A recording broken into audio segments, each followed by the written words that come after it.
ಕೇರ್ಪಡೆ ಪುರಸಭೆಯ ಮಾಜಿ ಅಧ್ಯಕ್ಷ ಕೆಬಿ ಮಹೇಶ್ರನ್ನು ಕಾಂಗ್ರೆಸ್ ಪಕ್ಷದಿಂದ ಅಮಾನತು ಮಾಡಿರುವ ಆದೇಶವನ್ನು ತಕ್ಷಣ ಹಿಂಪಡೆಯಬೇಕೆಂದು ಕಾಂಗ್ರೆಸ್ ಕಾರ್ಯಕರ್ತರು ಆಗ್ರಹಿಸಿ ಇಲ್ಲವಾದರೆ ಜಿಲ್ಲಾ ಕಾಂಗ್ರೆಸ್ ಕಚೇರಿಗೆ ಮುತ್ತಿಗೆ ಹಾಕಿ ಪ್ರತಿಭಟಿಸುವುದಾಗಿ ಎಚ್ಚರಿಕೆ ನೀಡಿದ್ದಾರೆ. ಅವರ ಆಲೋಚನೆ ಏನಿದೆ, ಅವರು 30 ವರ್ಷದಿಂದ ನಾವು ಕಾಂಗ್ರೆಸ್ಗೆ ಅವ್ರಿಗೆ ಕೊಡುಗು ಏನು, ಅದು ನಮಗೆ ಮುಖ್ಯ.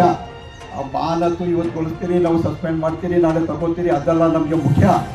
ನೀವು ಯಾಕೆ ಅವ್ರಿಗೆ ಅಮಾನತ್ ಮಾಡೋಕ್ಕೆ ಕಾರಣ ಏನು? ಡಿಸಿಸಿ ಬ್ಯಾಂಕ್ ನಿರ್ದೇಶಕರಾಗಿ ಚುನಾವಣೆಯಲ್ಲಿ ಪಕ್ಷ ವಿರೋಧಿ ಚಟುವಟಿಕೆ ನಡೆಸಿದ್ದಾರೆಂದು ನಿಷ್ಠಾವಂತ ಕಾಂಗ್ರೆಸ್ ಕಾರ್ಯಕರ್ತರಾದ ಪುರಸಭೆ ಮಾಜಿ ಅಧ್ಯಕ್ಷ ಕೆವಿ ಮಹೇಶ್ ಅವರನ್ನು ಕಾಂಗ್ರೆಸ್ ಪಕ್ಷದಿಂದ ಅಮಾನತು ಮಾಡಿರುವ ಕ್ರಮವನ್ನು ಖಂಡಿಸಿ ಪ್ರತಿಭಟಿಸಿದರು. ಕೂಡಲೇ ಅವರ ಅಮಾನತು ಆದೇಶವನ್ನು ಹಿಂಪಡೆಯಬೇಕು ಎಂದು ನೂರಾರು ಸಂಖ್ಯೆಯಲ್ಲಿ ಕಾರ್ಯಕರ್ತರು ಸಭೆ ನಡೆಸಿ ಮಂಡ್ಯ ಜಿಲ್ಲಾ ಉಸ್ತುವಾರಿ ಸಚಿವ ಚೆಲುವರಾಯಸ್ವಾಮಿ ಅವರಿಗೆ ಆಗ್ರಹಿಸಿದ್ದಾರೆ. ಮೊನ್ನೆ ಕಟ್ಟಿರೋದಲ್ಲ ಕಾಂಗ್ರೆಸ್, ಇದು ಒಂದೇ ಸತಿ ತೆಗೆದ್ಬಿಟ್ಟು ಸಸ್ಪೆಂಡ್ ಮಾಡೋಕ್ಕೆ ನಿನ್ನೆ ಮೊನ್ನೆ ಬಂದ್ಬಿಟ್ಟು ಇಲ್ಲಿ ರಾಜಕೀಯ ಮಾಡ್ತಾ ಇಲ್ಲ ಯಾರು. ಕಡಿಮೆ ಅಂದ್ರೂ ಒಂದು 30 ವರ್ಷದಿಂದ ಸರ್ವಿಸ್ ಮಾಡಿದ್ದಾರೆ.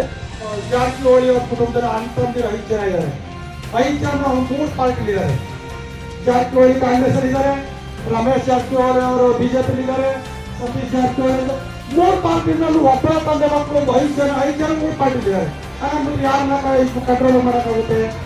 ಕೆಬಿ ಮಹೇಶ್ ಅವರು ಕಟ್ ಮಾಡಿದ್ರೆ ಅದಕ್ಕೆ ಸಂಜಯ್ ಸಿಂಗ್ ಹೇಳಬೇಕು, ನೀವು ಒಂದು ನೋಟಿಸ್ ನೀಡಿ ಅದಕ್ಕೆ ಉತ್ತರ